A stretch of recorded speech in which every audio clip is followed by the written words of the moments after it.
I miss the good old days. Wish game will be great again.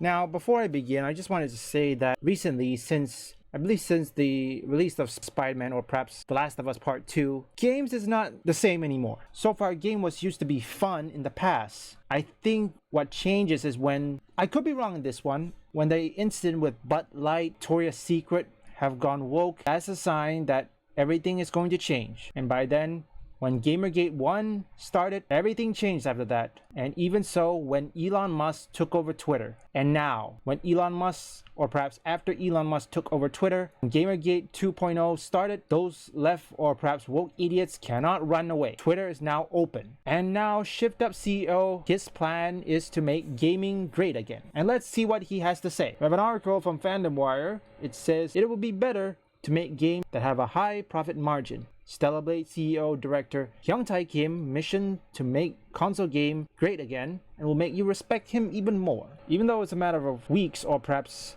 in this case, Stellar Blade is coming within a few days by the time of this upload. Some of you have already known.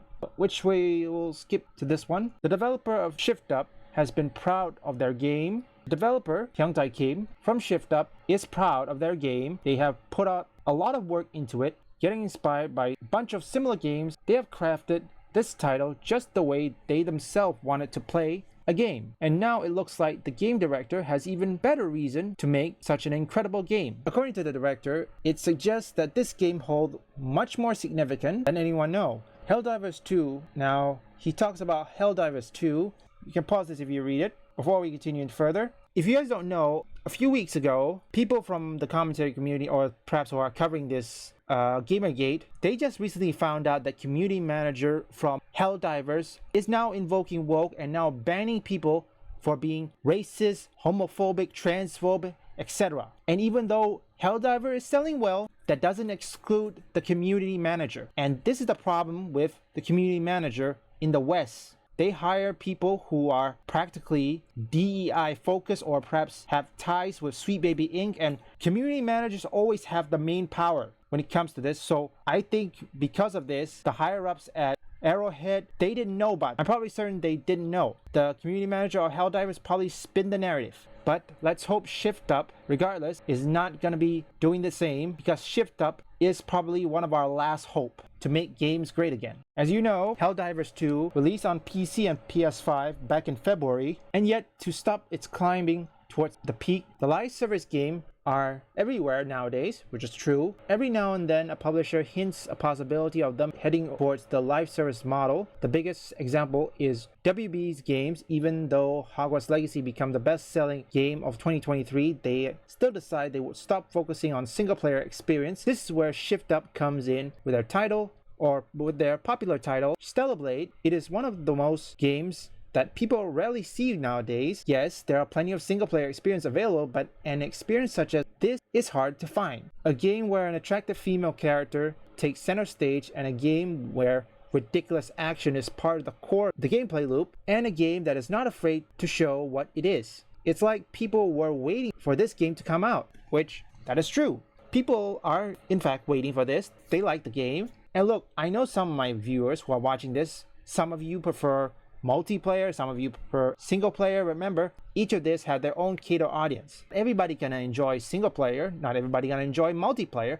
for a multitude of reasons. They have their own pros and cons. For example, multiplayer, the one thing people despise is, well, you guessed it, cheaters. I don't know how many reports or perhaps how many YouTubers have covered Call of Duty cheaters, which I don't think is going to go anywhere soon. Hyung-Tae Kim made it pretty clear of his intention. He once suggested that he made a good-looking protagonist such as Eve because he did not want to play as unattractive character, which, okay, if I had to make a guess, the director, Hyung-Tae Kim, he must have seen the failure of either Battlefield 5 or The Last of Us Part 2 or Marvel Spider-Man 2, which I had to assume this director must played it and he knows the ending was disappointing. Well, except Marvel Spider-Man 1 at least. And also Horizon, which I think he knows what happened. I had to assume that way. Now back to another piece of tidbit. He said that he made Stellar Blade because he wanted to make console game with an ending. He pointed at a bunch of online live service games that don't have an ending, which he wanted to give fans an experience with an ending. Okay, sales success has become severe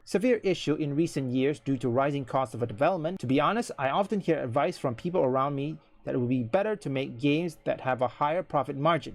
But what our industry needs than anything is variety, isn't it? Console titles that is single player with an ending have very important values in themselves. Interesting thing coming from him, as a single player games might not been in the decline, however, publisher continue to focus on games that are not single player or games that do not have an ending. In times like these, one cannot help but appreciate what ShiftUp is doing. After all, single player games are what keep gaming stable. Live service games often rise, then instantly go out of existence. They are not reliable. Before we continue this one, that is quite true what this one's saying. Live service, okay, some games manage to thrive, but some cannot. If you look at Suicide Squad, Kill the Justice League, how many players left? Let's say, for example, Destiny. I think it's still on, but I don't know if it's still going. Destiny 2 or Overwatch, people are probably going to reject woke at this point. But Stellar Blade is another different thing. Look, I'm a single player game and I like story driven. Okay, ShiftUp CEO will continue to make games like these again. Hyung-Tae Kim suggested that once Stellar Blade is all done and launched, they will continue this thing. He had hinted that since Stellar Blade is popular, they would be making a sequel too. Okay, in incredible news, it's pretty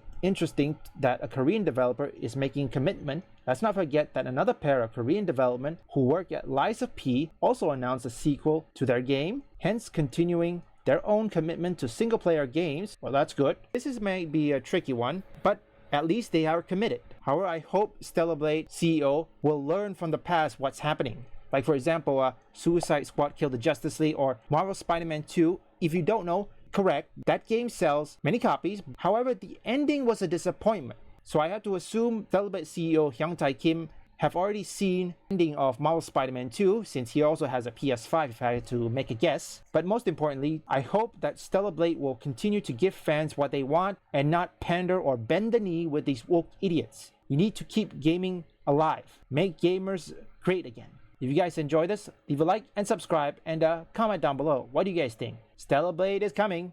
No stopping it.